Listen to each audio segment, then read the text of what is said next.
también, bueno, los requerimientos o posibles demandas, estoy diciendo requerimientos o posibles demandas respecto de operaciones que se materializaron y no se consultaron, con o sin las consiguientes medidas cautelares. Y el tercer pilar, bueno, es que efectivamente, al menos en este contexto, a todo esto, aquí se habla que esto es no contencioso, yo jamás he visto algo más contencioso que una consulta, digamos, al menos en la práctica, pero el tercer pilar es, bueno, que finalmente el Tribunal y la Corte Suprema, a través del recurso de reclamación, el Tribunal tiene atribuciones efectivamente para imponer condiciones, y en eso la ley le da una laxitud importante en el sentido de la libertad para ver cuáles serían los remedios necesarios en el caso de que se autorizara una operación y que se establecieran condiciones. Fijar las condiciones que deberán ser cumplidas en tales hechos, actos o contratos. Y también es cierto que la Fiscalía, en sus facultades de investigación, puede efectivamente investigar fusiones que se van a hacer o fusiones que ya se han hecho, y puede, resultado de esa investigación, determinar que esa fusión no requiere una acción posterior frente al Tribunal de Libre Competencia. Vamos a las preguntas. Desafío de certeza, ¿ya? Es lo que normalmente el derecho debiera ofrecer, ¿no? Desde la perspectiva procedimental, ¿cuándo se debiera consultar? Bueno, las operaciones grandes está claro que tienen que consultarse, pero ¿qué pasa con los que no están en esa categoría, digamos? ¿Cuánto demora el proceso? ¿Se puede precisar más? Bueno, está bien, hay estadísticas de los casos anteriores, pero ¿se puede precisar más? ¿Quién goza de legitimación activa para consultarla? Yo creo que, poniéndome en la posición de la Fiscalía, yo creo que es interesante tener participación de terceros en los procesos, porque a uno le pueden abrir los ojos en temas que uno no esté en su radar, digamos. Pero ¿tienen los terceros la posibilidad, o nuestro sistema jurídico es razonable que un tercero tenga la posibilidad de trancar una operación de concentración? Desde la perspectiva sustantiva, ¿se va a aprobar o rechazar la operación? Y si se aprueba, ¿con qué condiciones? Desde la perspectiva institucional, y yo creo que es muy relevante, ¿cuál es el rol de la Fiscalía? ¿Cuál es el rol del Tribunal? ¿Y cuál es el rol de la Corte Suprema en este proceso? Esto es muy importante por esta tríada que también es un aspecto, como les decía, de una cierta originalidad en el sistema legal. La experiencia internacional, más que antes de una advertencia, es muy divertido viajar internacionalmente, pero yo siempre advierto que los trasplantes pueden ser muy peligrosos.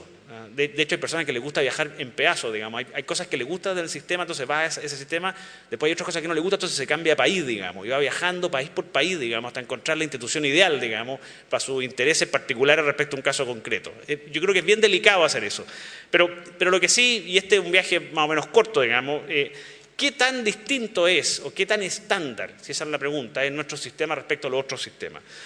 Bueno, en realidad aquí se ve que normalmente los países, ya lo acabamos de ver respecto a Estados Unidos, digamos, a partir del 76 por lo menos, normalmente en los países existen sistemas de notificación obligatoria. Chile está en los pocos casos que tienen notificación voluntaria. Y de hecho, si uno estudia esos casos, uno se da cuenta, y por sutileza, que también pueden haber ciertas diferencias respecto al sistema chileno en esos casos, de manera que uno podría decir, y esto es una hipótesis, que Chile probablemente es uno de los sistemas, entre comillas, más libres en el contexto de control de fusiones. Por ejemplo, Australia, yo esto lo he conversado personalmente con uno de los comisionados, tienen un sistema informal donde la autoridad conversa con los que quieren materializar la operación semanas antes de efectivamente ver si se pasa a un proceso más formal o no. Y en el caso de Reino Unido, que sería un país también muy interesante, lo cierto es que también, si bien son voluntarios, lo cierto también es que Reino Unido se nutre de los sistemas de notificación que tiene el sistema europeo, porque como normalmente son operaciones que incluyen otros países además del Reino Unido, entonces efectivamente por ahí llegan a poder entender, a tener tiempo para efectos de analizar la operación. En la mayoría de los países, una autoridad de competencia única conoce las operaciones de concentración y decide respecto de ellas. Este es el sistema que tenemos nosotros, donde tenemos dos organismos separados, donde la fiscalización está en la Fiscalía y la decisión está en el Tribunal.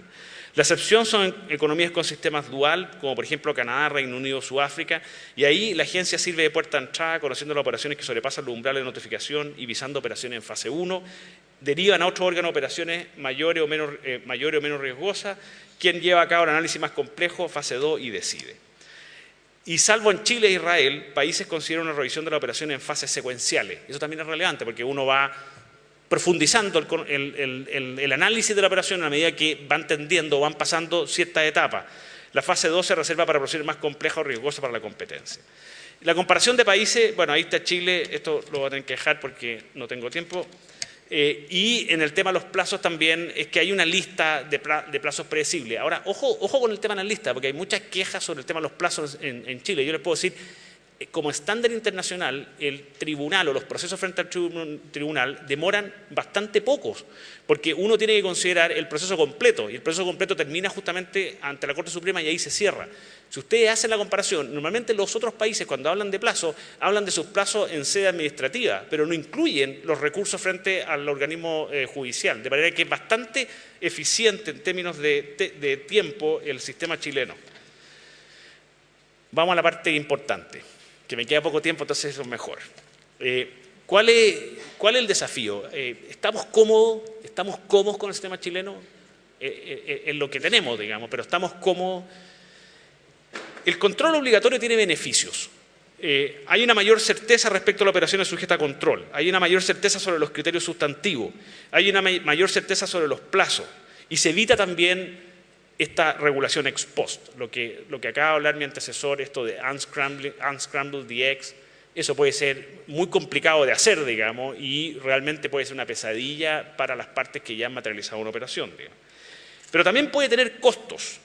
La mayoría de las fusiones no reducen la competencia. De hecho, la mayoría de las fusiones controladas por estos organismos, vimos la cifra, acabamos de ver la cifra de Estados Unidos, y un porcentaje bastante mínimo, es finalmente el que hay una objeción, digamos, e incluso muy, muy mínimo, el que hay una litigación respecto a esa objeción, digamos. Y hay costo evidente para quien notifica. Si pasáramos de la libertad total a una regulación total, bueno, ahí vamos a tener personas que no deberían, que van a tener que asumir costo adicional. Sería un negocio interesante para la industria legal, digamos, pero no sé si para el país, digamos, porque van a haber efectivamente muchas operaciones que se van a tener que consultar, y también para la autoridad, digamos, porque claramente el staff va a tener que ser distinto si se cambia una regla donde todas las operaciones muy importantes efectivamente se tienen que consultar.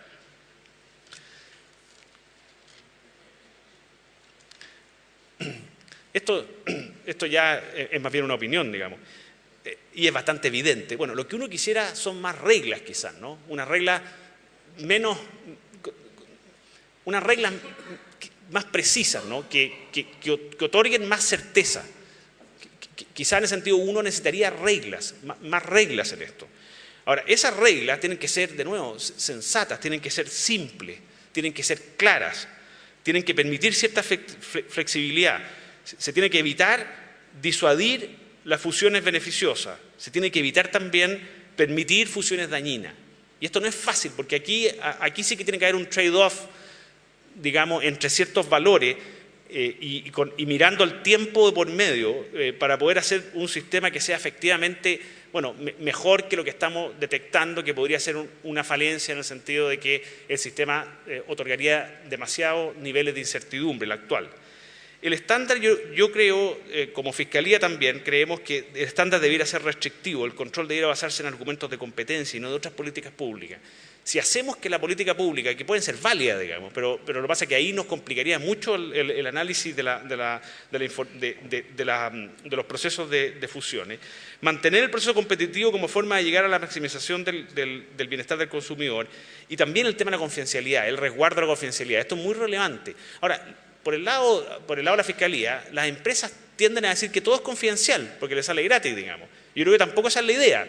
O sea, tienen que efectivamente resumir y establecer bien qué cosas son las confidenciales y qué cosas no son confidenciales, pero no puede ser que todo sea confidencial, digamos. ¿Qué se requeriría entonces en principio? Bueno, primero el plazo de una notificación previa para delimitar y dar certezas particulares respecto de sus operaciones. Segundo, los umbrales de notificación, y probablemente esta es la parte más sofisticada, digamos, y más compleja, más delicada, que tiene más riesgos respecto a una regulación, porque la regulación chilena, la gracia que tiene es que es clara. Nuevos umbrales de notificación, diferentes de los umbrales sustantivos de análisis, variables sencillas, la fase 1, la fase 2, ¿Qué número vamos a poner? ¿Qué base? ¿Va a ser facturación? ¿Va a ser el monto del deal? ¿Va a ser los activos de la empresa? Y el número es muy importante. Y después, ¿cómo se van a distribuir internamente una vez que entren al sistema? ¿Hay posibilidad de hacer un fast track en menores? De nuevo, ¿qué número? ¿Cuáles son los recursos? Revisión de fase, con procedimientos de revisión abreviada para operaciones menores. Y con esto ya estoy rojo. Quizás 3 conclusiones. Yo creo que el sistema actual operado respecto a las grandes operaciones, que son conocidas públicamente con antelación, y yo creo que la calidad de las resoluciones son a nivel, yo me atrevo a decir, a nivel internacional, digamos. Lo que no puede decir que uno esté siempre de acuerdo con ellas, digamos, pero y obviamente el espíritu también es un espíritu de hacer las cosas bien y demostrar de por qué se está llegando a lo que se está llegando. Sin embargo, yo creo que hay desafíos para brindar una mayor certeza de fondo y de tiempo a los actores del mercado, permitiendo, eso sí, una revisión razonable de las operaciones que se materialicen. Yo creo que es necesario en el sentido pensar en la posibilidad de un sistema con una mayor regulación respecto a las operaciones. Y a juicio de la Fiscalía, y aquí me adelanté, sería aconsejable estudiar la posibilidad de mutar, con los riesgos que eso trae, a un sistema de control obligatorio de fusiones, evitando, eso sí, los excesos regulatorios. Muchas gracias.